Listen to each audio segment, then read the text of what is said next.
We have reports indicating Patrice Bergeron will return to the Boston Bruins on a one-year contract, but there's also speculation that maybe former Bruin David Krejci could return as well. How do they make this work for the cap, and what does this mean for the franchise? We'll discuss that coming up next.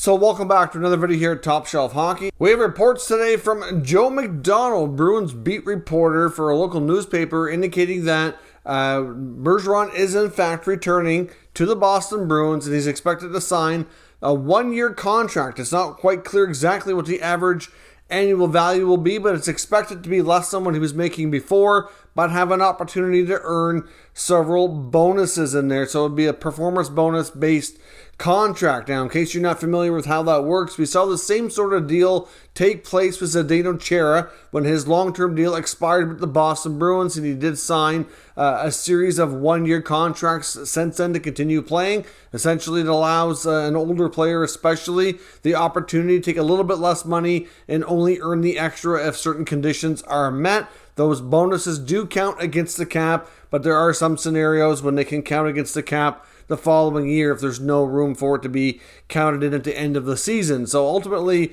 in case you're not familiar with how that works, a performance bonus eligibility are only in a few different scenarios. For example, it's common on entry-level contracts when rookies are in the NHL. They have an opportunity to make more than the rookie salary by earning bonuses based on games played, goals scored, points, that kind of stuff. It's also quite common for older players that are 35 plus and on a one-year contract. They can include bonuses. So, for example, you might see a contract where there's bonuses based on games played. It could be individual achievements when it comes to their production. It could be team success as well.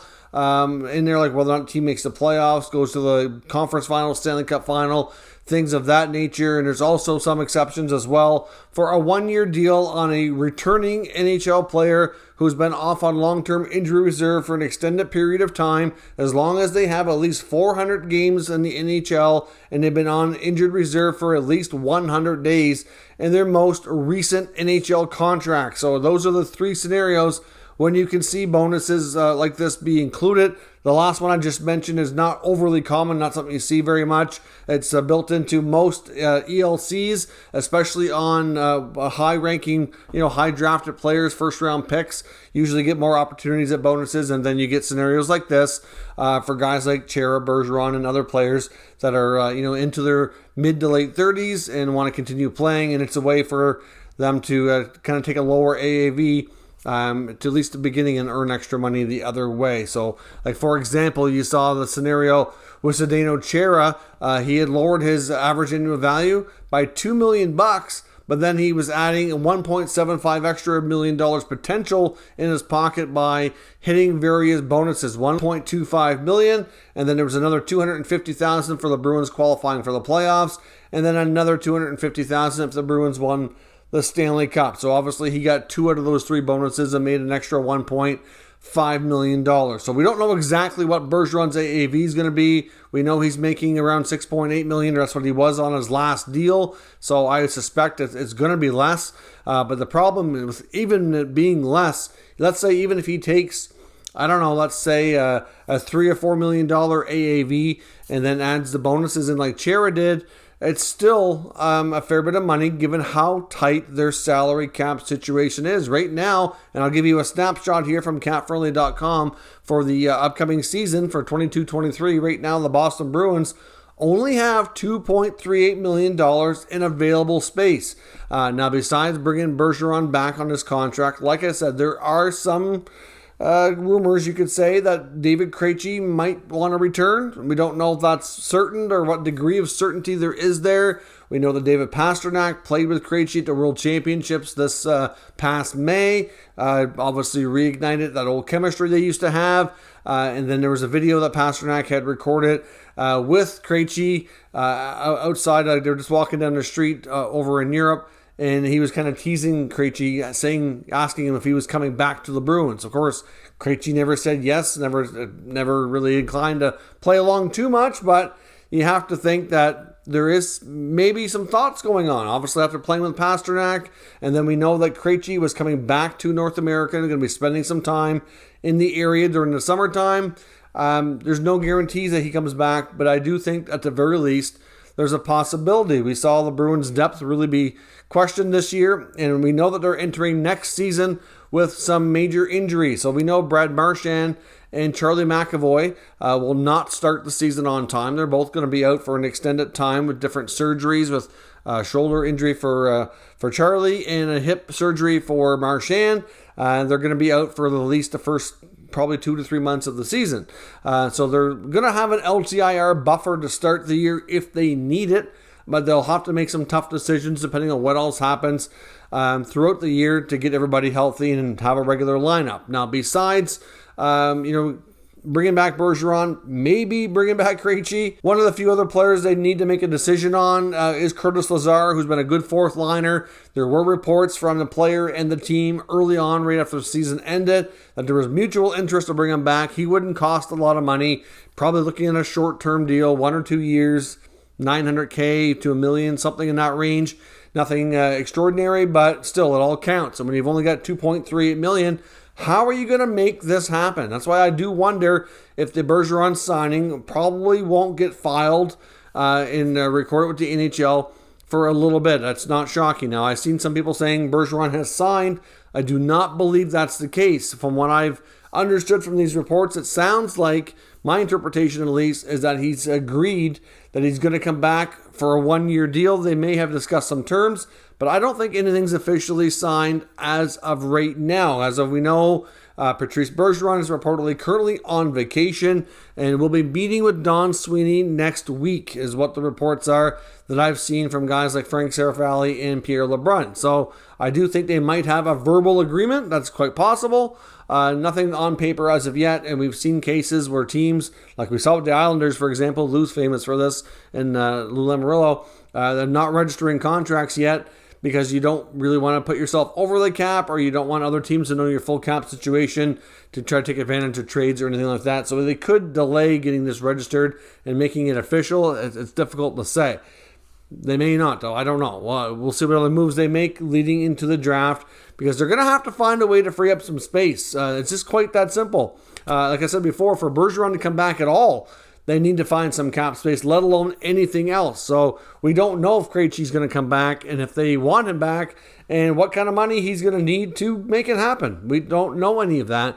But certainly, if they could bring back Bergeron, and they still have Pastrnak, if Krejci does come back, that gives them a lot more solid of a top six that they can try to withstand the bad injuries that they're facing here to start the season. That maybe if they can at least tread water and get themselves so they're not too far behind or kind of hovering around the playoffs when Marchand and McAvoy come back, then they hope to get healthy and make more of a run, and maybe they'll try to do more of one last run here with this group. I mean, they have Taylor Hall as well, who can play in the top six.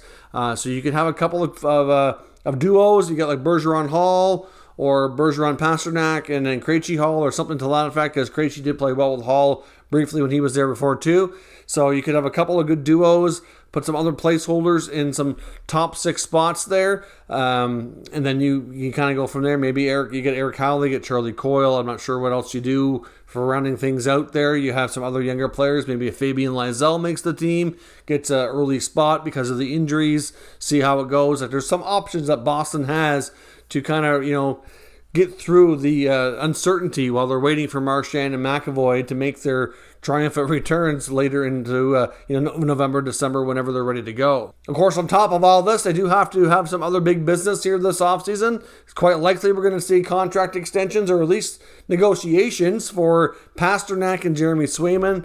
No guarantee they get done. They don't have to rush, but I'm sure that they would like to make decisions and see if they can get those looked after. But as far as making space goes, I mean, you've got Chris Wagner making $1.35 million for one more year. Only got into one game this past year, was buried in the minors. So, of course, that $2.38 million, that could be tinkered with as well, because Wagner, of course, again, could be put down to the minors. You're going to get relief for just over $1 million of that money, so you're not going to bury it all, but it does create like an extra $1 million or so in space.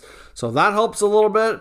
I wonder about Thomas Nosek making 1.75. That's a contract they could consider. There's been a lot of talk about Craig Smith maybe being expendable or somebody they might want to part with in the final year. That a free agent deal they signed at $3.1 million. Nick Foligno at $3.8. Now, when I did my video talking about the most likely buyout candidates, I did not include Foligno, even though I think it's well-deserved if they went down that road. I just didn't think they would based on the verbiage and comments from Sweeney and Cam Neely. It didn't sound like they were going to do any kind of a buyouts, but if they have an opportunity to bring back Bergeron and maybe Krejci too, then you have to think that might be something they might have to consider or trade it with some money retained or something.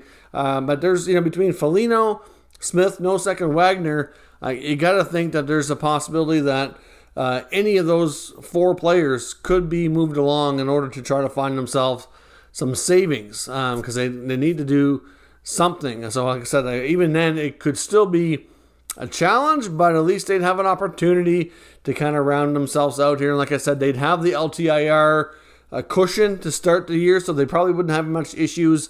If they sign Bergeron and Krejci, for example, they don't really have with the LTIR options, they wouldn't be too bad, but they just might have to make some decisions as they get into the year, and that might be more challenging to do as because we've seen other teams get into there once you're not accumulating deadline cap space as well. If you're into a long-term injury reserve, then teams can try to take advantage of you more because they know you have to move a body to activate somebody else. There's just other things that kind of go into making your choices that way, but at the same time, you don't know what else you're going to run into for injuries. It could be a case like Vegas where they keep having other injuries and one guy goes out, one guy comes in. It could be a revolving door. So you just don't know. I'm not really sure the best way for them to go about it.